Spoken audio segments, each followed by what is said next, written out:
بلکہ جب بالغ نہیں تھے اس وقت بھی رکھتے تھے. ہمارے بچے اب بھی رکھ لیتے ہیں. منع کرنا پڑتا ہے کہ بھائی نہیں رکھو. بچوں کو تو شوق ہوتا ہے کہ رکھنا ہے.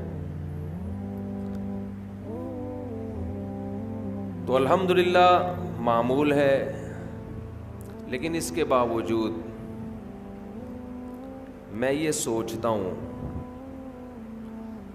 کہ اے اللہ میرے جیسے نالائق کو تو نے یہ توفیق دے دی کہ میں رمضان کے روزے رکھ رہا ہوں.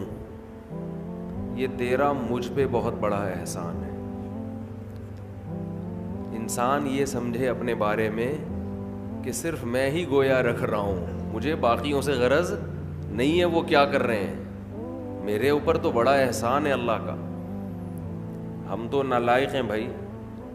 عام دنوں میں ایک روزہ رکھنے سے پہلے 10 دفعہ سوچتا ہے انسان کل رکھوں کہ نہیں رکھوں. رکھتا ہے تو ایسا سمجھتا ہے جیسے آج ہم نے بہت بڑا تیر مار لیا کوئی. اور رمضان آتا ہے, ہم جیسے مجھ جیسے نالائق کو اللہ توفیق دے دیتا ہے 29 یا 30 روزے رکھنے کی. 30 کی تو 15 سال ہو گئے, کوئی رپورٹ ہے ہی نہیں. 29 ہی ہوتے ہیں پاکستان میں.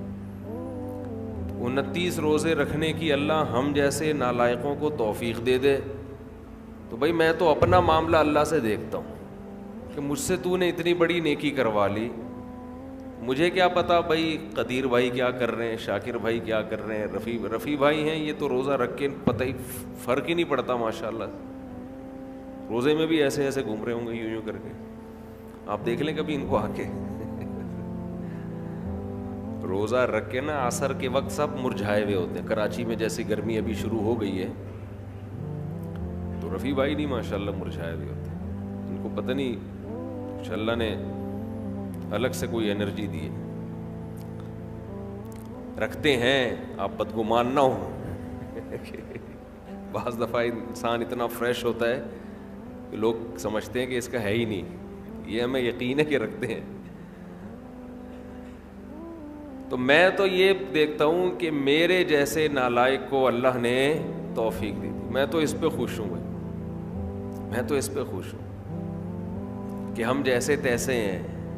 جتنے مرضی نالائق ہوں وہ بھائی ایک روزہ نہیں, 2 نہیں, 3 نہیں, 4 نہیں, 5 نہیں, 6 نہیں, 7 نہیں, 8 نہیں.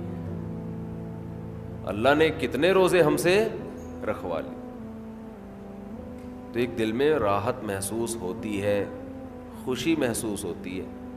ہاں تھوڑا سا یہ خوف بھی ہونا چاہیے, تھوڑا سا, کہ ایسا نہ ہو کہ ہماری کسی بدعملی سے اجر ضائع ہو جائے. یہ خوف بھی ضروری ہے, یہ خوف بھی, تاکہ اترائے نہیں انسان.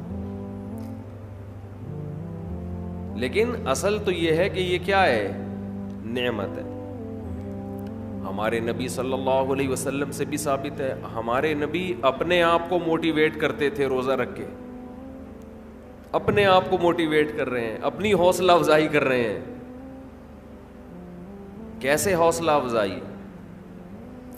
جب آپ صلی اللہ علیہ وسلم روزہ افطار کر لیتے, کیسے انسان کو خوشی محسوس ہوتی ہے نا.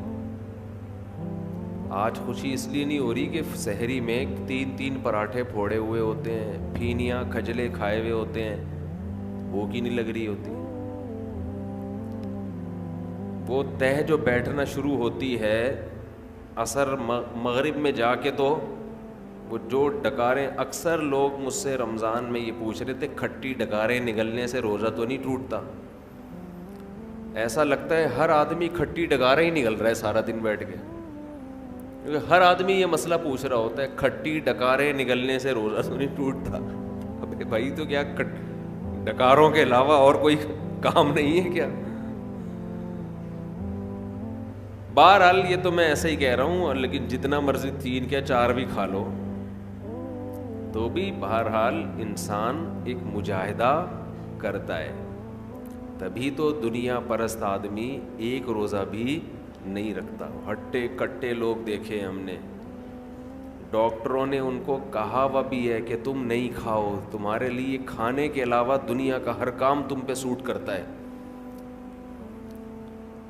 پھر بھی روزہ نہیں رکھتے. ان سے نہیں رہا جاتا 2-4 گھنٹے بھی کچھ کھائے پیے بغیر. ان کو چائے چاہیے, ان کو گٹکا چاہیے, ان کو پان چاہیے, ان کو نسوار چاہیے, ان کو روٹی چاہیے, ان کو کچھ نہ کچھ جانوروں کی طرح جگالی کرنے کے لیے چاہیے کہ منہ گھومتا رہے ان کا. ہے روزہ خور, آپ دیکھ لو, کھا رہے ہیں, ان سے نہیں برداشت ہوتا. گھر میں سب کا روزہ ہوتا ہے, بوڑھوں نے رکھا ہوا ہوتا ہے, لوگ ہمیں آ کے بتاتے ہیں سب کا روزہ ہے, ایک نالائق بیٹا ہے, ہٹا کٹا جوان, اس سے نہیں رکھا جاتا, گھر میں نحوست کا ذریعہ بنا ہوا ہے.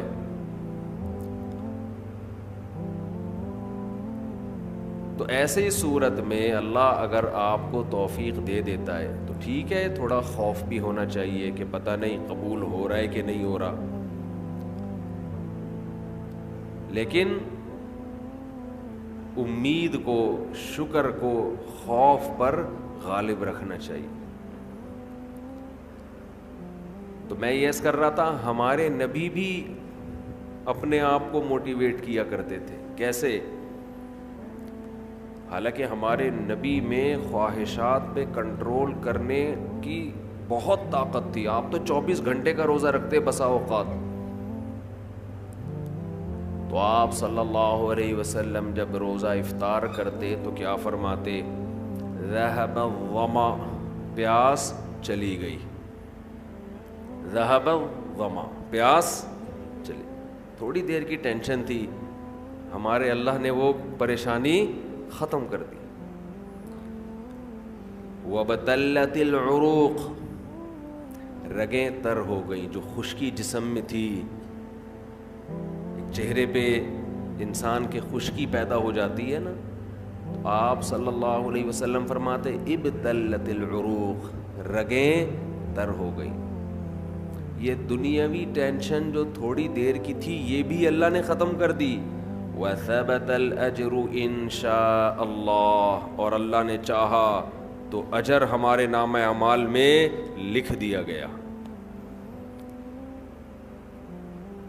یعنی یہ ہمارے لیے کتنی خوشی کی بات ہے کہ ہمارے رب نے ایک نیکی ہم سے کروا کے جو پریشانی تھی وہ بھی ختم کر دی, اور نیکی کا ثواب ہمیشہ کے لیے ہمارے اعمال میں درج کر دیا.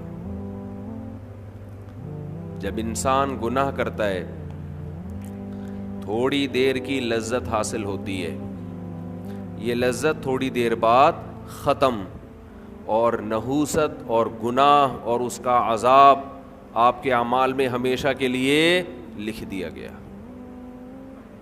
ایسا ہوتا ہے کہ نہیں ہوتا؟ بد نظری ہے, انٹرنیٹ پر کوئی فحش چیز دیکھ رہے ہو, زنا کر رہے ہو, کچھ حرام کھا رہے ہو, تھوڑی دیر کا گناہ ہے, لذت تھوڑی دیر کی ہے, مزہ تھوڑی دیر کا. کوئی گناہ ایسا نہیں ہے جس میں ہمیشہ کا مزہ ہو. اللہ نے انسان کی خواہشات کو محدود اور صلاحیتیں بھی محدود. جو لوگ جوانی میں زنا کرتے ہیں, 1 بار کریں گے, 2 بار کریں گے, ان کو زنا میں بھی لذت نہیں رہتی, پھر وہ عادت پڑ جاتی ہے حرام کی, گند میں منہ مارنے کی, لیکن وہ لذت نہیں رہتی. اور جب عمر آہستہ آہستہ بڑھتی ہے, بڑھاپا آتا ہے, تو ٹھڑک باقی رہ جاتی ہے, زنا کرنے کی طاقت ختم, مچلتا رہتا ہے ہر وقت, سسکیاں لیتا رہتا ہے, ٹینشن ساری زندگی کی. لیکن طاقت کیا ہو گئی؟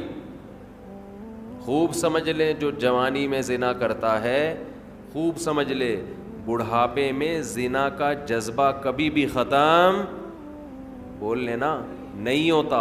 اس خوش فہمی میں نہ رہنا کہ ہم جوانی میں زنا کر رہے ہیں تو بڑھاپے میں خود ہی چھوٹ جائے گا. نا نا نا نا نا نا نا, یہ بہت بڑی بھول ہے.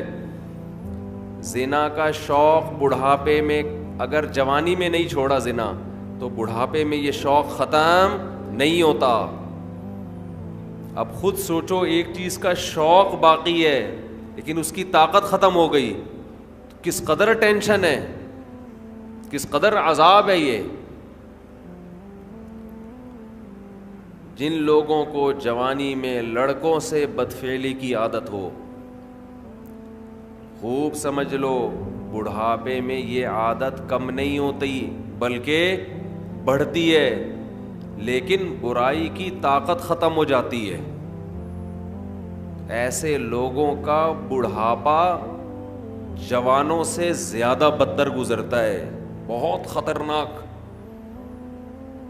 اللہ نے بڑھاپے میں یہ خاصیت رکھی ہے کہ جو چیز آپ میں جوانی میں ہوتی ہے، جو چاہتیں بڑھاپے میں وہ کم ہونے کے بجائے بڑھتی ہیں. سمجھ رہے ہیں کہ نہیں سمجھ رہے؟